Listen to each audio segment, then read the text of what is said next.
before that the introduction, the components can be rapidly orchestrated. What is orchestrated? Orchestra. Okay, it's like, it's very flexible. You can scale it up, scale it down. We are coming to cloud orchestration and all those things in the upcoming slides.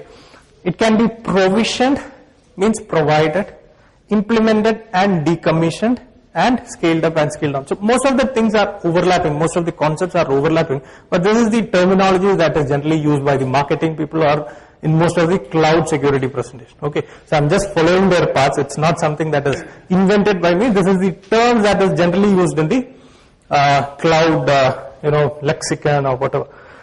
It provides an on-demand utility-like model. So everything is on demand. When you talk about a conventional service, it is not on demand. Okay, most of the services, but when you talk about cloud, it is one of the major factor or the identifying factor is on demand utility.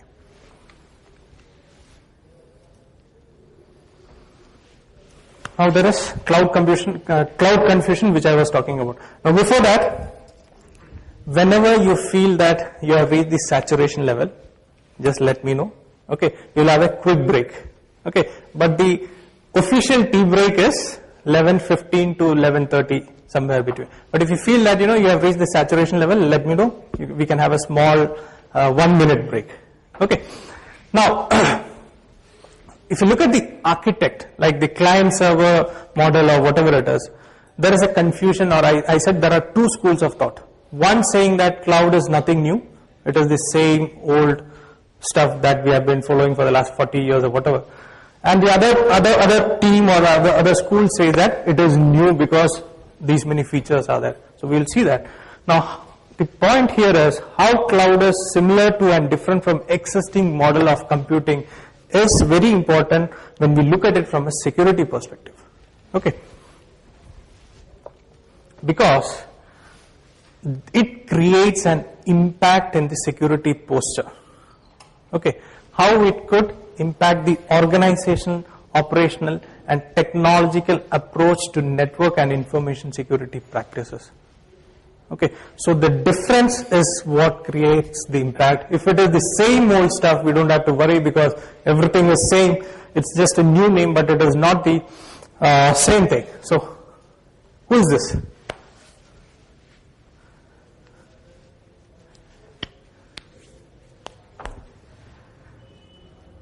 People who have attended my session in Bangalore, they might be remembering it. So I request them not to open their mouth. Okay, I can give you one clue or maybe two clues. He is commonly known as the father of firewalls.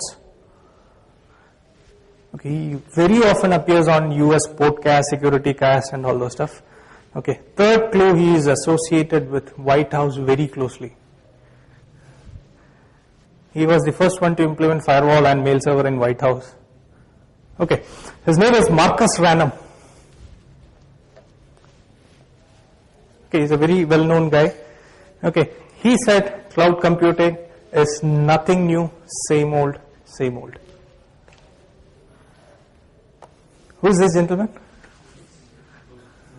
He was here 2 days back. Same somewhere here. Okay, he also commented. What was the Bruce's latest comment in the IT industry or security industry? He commented 2 days back or 3 days back. I mean, maybe from today, it is 4 days back. He commented on something known as, cyber war, but something else. He was talking about monoculture. How many of you know about monoculture? We going with Windows only. He talked about that from a cyber warfare perspective. So, anyway. Bruce also said it is the same client-server paradigm from mainframe days. It is nothing new. Okay, but still the marketing people are more powerful now because they have a lot of money to pump in. Okay, so cloud is now picking up. There are some difference which we need to accept it. So what exactly is cloud? With all these points, let's try to define what is cloud from a technical perspective. Okay. So that's where we get into cloud architecture. NIST, how many of you heard of NIST? Everybody, right? So when we want to harden a server, the first place that we look into is NIST server hardening guidelines. Okay, so NIST has defined cloud computing based on 3 parameters. Okay, these have sub-parameters also. Okay, so the first one is, they say that when it is a cloud deployment, you should have 5 essential characteristics. Okay, what are those? We will be covering in detail. Then it says there are 3 cloud service models, how the service can be delivered. Okay, and the third one is 4 cloud deployment models, how you can deploy it. Okay, these are the 3 parameters based on which NIST has defined cloud computing.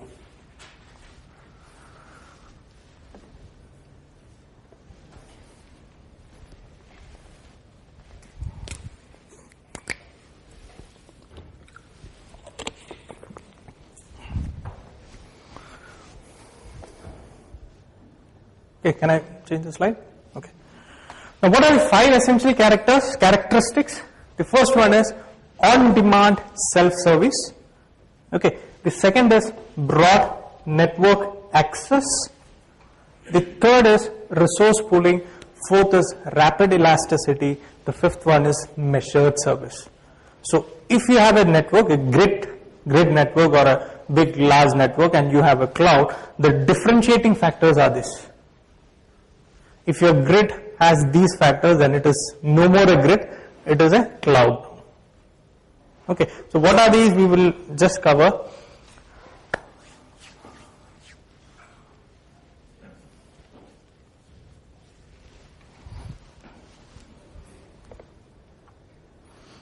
Okay, what are the other products or services as far as cloud is concerned?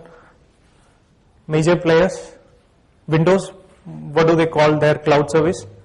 Azure. And Ubuntu also has come out with a very robust solution. They have a very good certification also in cloud security, but it is a little bit costly, around 5 lakh rupees it will come to when you convert into Indian rupees. Okay, but it's really good because they teach you from how to set up a cloud infrastructure till how to secure it, manage it, and monitor it. All the details they cover it. Yes, but what I'm talking about the training that they offer. They have a very good training package. If you look at cloud security training, you will see most of them are non-technical training. You don't get a hands-on stuff. So they have a very good training, and maybe due to the cost associated, like online connectivity or infrastructure, it is little bit costly as of now. Okay, so what is on-demand self-service? Let's take the example of I want to host a website.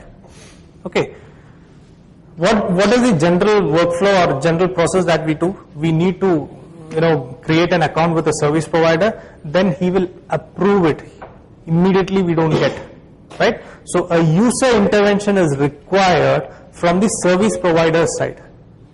But when you talk about cloud, if you have an account, the initial account creation requires some approval and all those things. Once you have an account, then everything is done without requiring human interaction.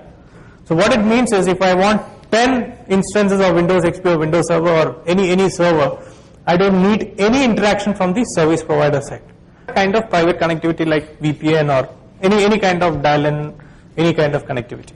Okay, so this is the second feature, broad network access. Can be accessed through heterogeneous thin and thick client, including your mobile phone, laptops, PDAs, anything.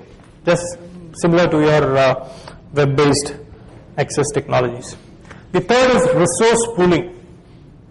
Okay, the provider's computing resources are pooled to serve multiple consumers using a multi-tenant model. Basically, what is happening is the system will pool the hard disk or the bandwidth available, whatever resources are available, it will be pooled from various locations and will be served to the consumers based on their requirement. Okay, different physical and virtual resources dynamically assigned and reassigned according to the consumer demand. So it is the consumer who demands. When he wants a big storage, then the system itself automatically pools it. Okay, so that pooling capacity is the third characteristics.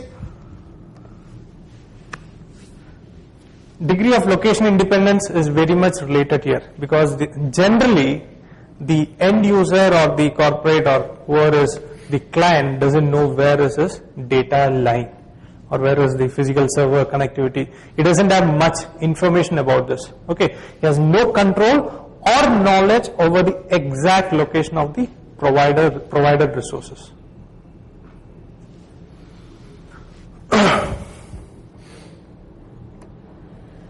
Now, some of the examples include storage, processing, memory, network bandwidth, virtual machine, which we already covered. You don't have to write it because this is what cloud is all about. Okay. The next one is rapid elasticity, which we already discussed. Scale up, scale down, the same feature. Capabilities can be rapidly and elastically provisioned to quickly scale out and rapidly released to quickly scale in. In some cases, or most of the cases, this is done automatically. Say, for example, if we take the example of crickinfo.com, during the cricket season, it automatically increases or provides the required bandwidth. It has some kind of sensors or some kind of system in place. What it will do is, the moment it feels that, or it senses that you have more information or more connections are coming up, it will automatically scale up. But here the catch is, there is a corresponding metering also happening. Okay, so but it is pretty much transparent, so both the people know that how far it is going and all those things. Last one, the same point that we just concluded, metered. Okay, it is measured. There is no free lunch here. Metering capability at some level of abstraction appropriate to the type of service. Basically, resource usage can be monitored, controlled and reported, providing ultimately the transparency for both the provider and the end user. So everybody knows at one particular instance how much data is transferred or how much space I am using for storing data, all those details. So these are the 5 characteristics. Okay, we can use storage, processing, bandwidth, active user accounts, like how many accounts I have with a particular service provider. So this is also metered. Okay, this is also, we can call it as a metered entity. So this is clear. Okay, these are the differentiating characteristics. Okay, from the traditional client server to a cloud computing model.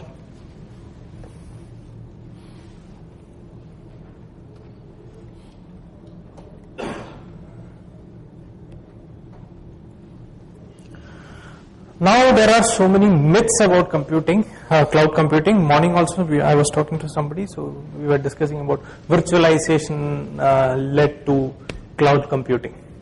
Okay, but as per the definition available today, virtualization is not mandatory for classifying a system as cloud. Okay, so it is nowhere technically specified as of today that virtualization is required. Okay, you may be using it, but not mandate. Okay, and there is no cloud services are often but not always utilized in conjunction with and enabled by virtualization technologies.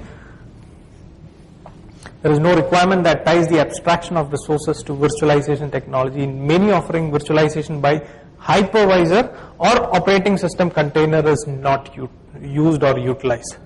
Okay, so if for those who are freshers, if there is a question in the interview or maybe a panel discussion or anything, maybe you can raise this point that it is not always mandate. Okay, there is one more point.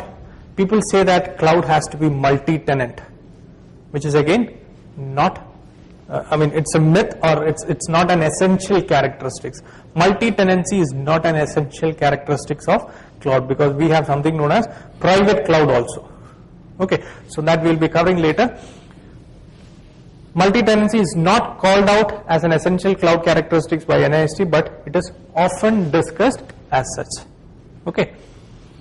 So what is